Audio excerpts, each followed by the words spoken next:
Bon. Bonsoir à tous. Donc le thème de ce soir, il est très vaste, c'est la vie. D'abord, je veux, comme tout le monde, remercier Shimshon Nathalie pour son œuvre. On l'a déjà fait, on l'a applaudi. Attends, je vais le rappeler. Shimshon, on est en train de te remercier. Reviens. Merci. Et ce que je voudrais dire, c'est que, excusez-moi l'expression, dans ce petit bout d'homme, il y a l'unité du Ham Israël, Baruch Hashem. Ah ouais. Et donc il la personnifie, si l'on peut dire. Que Dieu le bénisse dans toutes ses actions. Je rajoute aussi parmi toutes les dédicaces de ces cours qui ont lieu, la Refoua Shelema de Chaya Bat Miriam, Bezrat Hashem, et de tous les malades du Ham Israël. Donc la vie. La vie, elle prend sa véritable dimension dans le mouvement, dans le changement, dans l'évolution. Les scientifiques ont même dit que l'univers est en expansion constamment. Tout est en mouvement. Même la matière inerte est composée de particules qui ne cessent de bouger. L'inertie, l'immobilisme, en vérité, ça n'existe pas. La vie, c'est le mouvement. Et donc, pour que cette vie vaille la peine d'être vécue, il faut que nous aussi, nous soyons en mouvement. Et pour être en mouvement, pour évoluer, pour changer, pour devenir meilleur, comme vous le savez, on a besoin d'un apprentissage constant. Apprendre, se remettre en question, désapprendre, réapprendre, changer, mettre en pratique. C'est ce qui fait l'aventure de la vie. C'est ce qui fait que la vie est belle. Et dans cet apprentissage constant, il faut savoir qu'il y a deux dimensions en ce qui nous concerne. Deux types de savoir. Il y a le savoir-faire et le savoir-être. Alors, le principe fondamental, nous le connaissons. Le savoir-faire est au service du savoir-être. Dans la vie juive, qu'est-ce que c'est que le savoir-faire? C'est la pratique des mitzvot. Et c'est pour ça que j'aborde ce sujet avec vous, parce que un des aspects de la vie quotidienne, ce sont les mitzvot, c'est la vie. Il n'y a pas un seul domaine où il n'y ait pas une mitzvah. Il n'y a pas un seul moment de la vie quotidienne où il n'y a pas de mitzvah. Donc dans notre vie, puisqu'on va parler de la vie, il est important de connaître cette dimension de savoir-faire qui s'appelle les mitzvot. Et qu'est-ce que c'est qu'une mitzvah? Une mitzvah, c'est une configuration avec des ingrédients. Une configuration qui implique un temps, le temps de la mitzvah, un espace, l'endroit où on peut faire la mitzvah, et une matière, c'est-à-dire la matière qu'on utilise pour la mitzvah. Donc, cette configuration-là, lorsqu'elle est indiquée par la Torah et les sages d'Israël qui nous disent voilà comment on mange, voilà comment on attache ses lacets, voilà comment on boit, voilà. Donc il y a une configuration spéciale et cette configuration, elle est gagnante. Pourquoi? Parce que c'est ainsi qu'on se connecte à quelque chose qui est au-dessus du temps et qui est au-dessus de l'espace, qui est au-dessus de la logique humaine, une chose à laquelle les scientifiques n'ont absolument pas accès avec leur intelligence, parce que eux, ils vont selon les lois de la physique et de la logique humaine, et la mitzvah, elle correspond à quelque chose qui est au-dessus, qui est beaucoup plus vrai, beaucoup plus profond, qui est le domaine de la métaphysique, c'est-à-dire le domaine de l'âme, le domaine de la divinité, le domaine de la spiritualité, à laquelle seuls ont accès les gens saints. Le principe d'accès à ces règles de fonctionnement du monde spirituel que sont les mitzvot, c'est la sainteté. Et donc, la mitzvah, cette configuration-là spéciale que nous devons d'apprendre dans les livres de loi, elle va nous connecter à quelque chose qui est au-dessus. Quelque chose qui nous définit dans notre essence, qui s'appelle la neshama, l'âme. Quand je fais une mitzvah, je nourris mon âme. Mais pas seulement pour moi. Quand je fais une mitzvah, je contribue à épurer l'air qui m'entoure et à contribuer au dévoilement de la présence divine. Et donc, je me permets de voir grâce à la mitzvah et ce qu'elle m'apporte, des choses que le reste du monde ne peut pas voir. Celui qui fait Shabbat ici ne pourra jamais expliquer à quelqu'un qui ne le fait pas ce qu'il vit, ce qu'il ressent, le goût du Shabbat. C'est intransmissible. Et donc, c'est pour ça que les Chachamim appellent, dans le Zohar, on dit que les mitzvot sont des conseils. Et les mitzvot sont des cadeaux. En sens contraire, qu'est-ce que c'est qu'une transgression ? Une transgression, c'est le mouvement inverse. C'est-à-dire que maintenant, c'est une configuration perdante dans ma relation avec le monde, qui fait que mon âme, mon individualité vont être atrophiées, affectées. La matérialité va devenir pesante, lourde, en ayant une influence sur mes humeurs, impliquant la tristesse, la pression, la peur, impliquant des conséquences dans notre savoir-être qui sont négatives, où l'on devient instable psychologiquement. Alors là, c'est le moment d'objecter. Sinon, ça serait de la langue de bois. D'objecter quoi ? La chose suivante.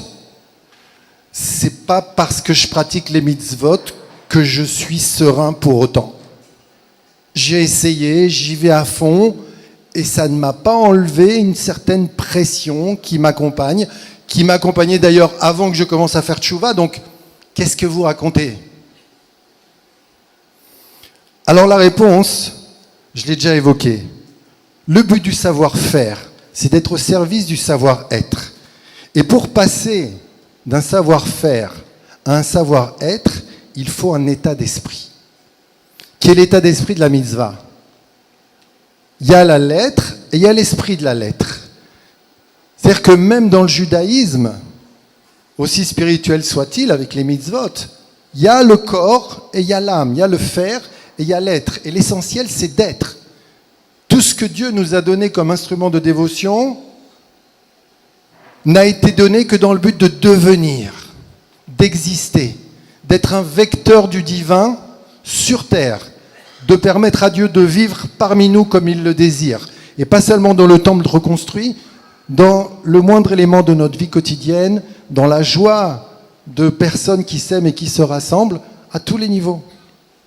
Donc, comment faire ? Quel est l'état d'esprit ? Alors, je vais rapidement le partager avec vous par l'intermédiaire d'un enseignement de Rabbi Nachman de Breslev, du Likutei Moharan. Pour celui qui veut aller voir, c'est le 5e enseignement qu'on appelle la Torah, et qui nous parle de 2 types de prophéties. Vous savez qu'on l'a vu dans la paracha des Nedarim, Matot. Il y a 2 types de prophètes. Il y a un prophète qui a une vision proche et il y a un prophète qui a une vision lointaine. Le prophète qui a eu la vision la plus proche de tous les prophètes, c'est Moshe Rabbeinu, qui était capable de prophétiser en disant « Zeh hadavar », voici la chose, qui est une vision proche. Par rapport à lui, les autres prophètes, aussi grands soient-ils bien sûr, avaient une vision moins claire, Aspaklaria She'ena Meira, où il disait « Ko amar Hashem », ainsi a dit Dieu, qui correspond à une vision plus lointaine. En termes de mitzvot, que donne ce principe ? Eh bien, c'est pareil. Il y en a qui pratiquent les mitzvot pour un salaire lointain. Mais s'il n'y avait pas ce salaire, qu'on aura plus tard, s'il n'y avait pas de mitzvah, ils ne le feraient pas forcément. Mais c'est plus tard. Plus tard, on recevra. Et il y en a d'autres qui pratiquent la mitzvah pour la mitzvah elle-même. Et c'est ce que nous devons de construire. Dans la première solution, on ne ressent pas. Dans la deuxième solution, on se doit, oui, de ressentir. Mais qu'est-ce qu'on doit ressentir ?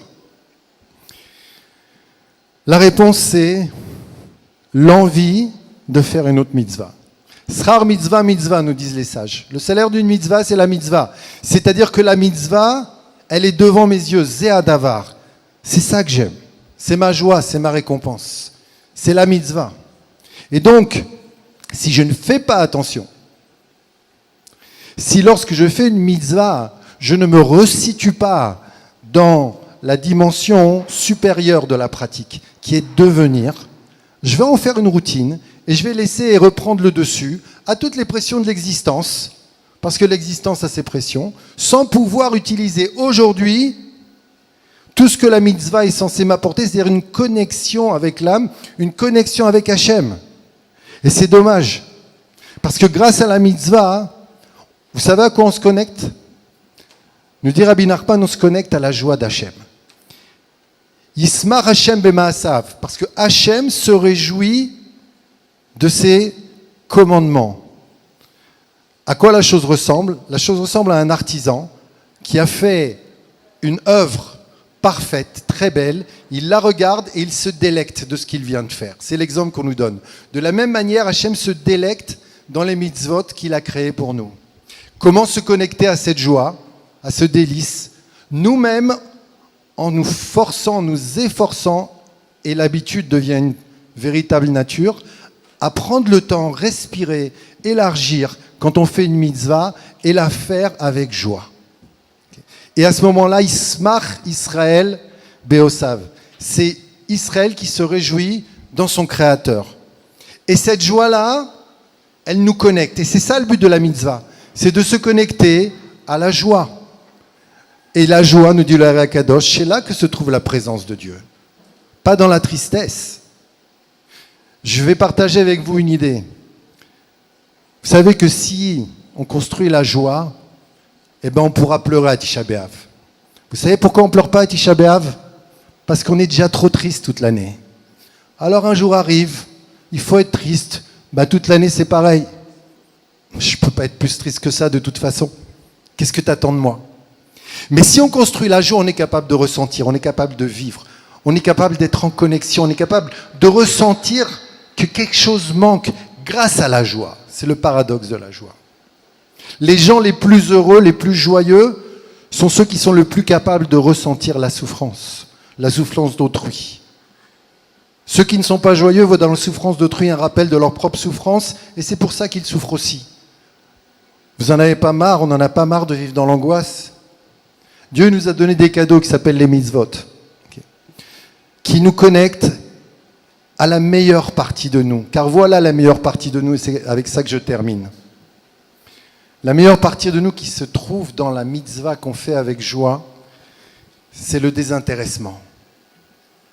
Au point où, si on s'habitue, et là je parle à la partie la plus noble que nous avons tous ressentie, nous savons qu'elle est en nous, au point où on est capable de dire à Hachem, tu sais quoi Hachem? Mais la simple idée de recevoir une récompense parce que je fais une mitzvah, elle me donne la nausée. C'est pour ça que je le fais. C'est pour mon petit olam haba, pour mon petit nombril, c'est ça ma tchouva. C'est ça moi, aucun rapport, c'est pas moi ça. Bien sûr j'aurai une récompense, de toute façon je l'aurai, mais c'est pas pour ça que je le fais. Quand quelqu'un nous demande pourquoi tu m'aimes, si tu lui dis je peux pas te donner de réponse. Parce que si je te donnais une réponse, ça serait une insulte par rapport à l'amour que j'ai pour toi. C'est au-dessus de la logique, ça s'explique pas. Ça, c'est la bonne réponse. Mais si tu lui dis, c'est parce que tu fais bien l'apkaïlès, c'est parce que tu fais comme ci, parce que tu es comme ça, parce que tu es comme ça, c'est pas ça la vraie réponse. Ah bon, alors s'il n'y avait pas ça, tu m'aimerais pas? La plus belle partie qui est en nous, c'est le désintéressement, dont justement Shimshon Atali est le fidèle représentant. Donc, Bezrat Hashem, puisqu'on parle de la vie, dans notre relation avec les mitzvot, c'est à Dieu qu'on se relie. On ne fait pas les mitzvot pour pas que le ciel nous tombe sur la tête, pour un petit intérêt nombrilique qui fait que je compte les points en attendant de recevoir le grand prix après 120 ans. Dieu, c'est ici et maintenant. C'est le retour de la Shrina qui se concrétisera grâce à la joie, dans la pratique, avec l'état d'esprit nécessaire, du désintéressement, du meilleur de soi, par la reconstruction du temple qui en sera la concrétisation. Bimera bien nous, amen. Amen, merci beaucoup Rav Raviv.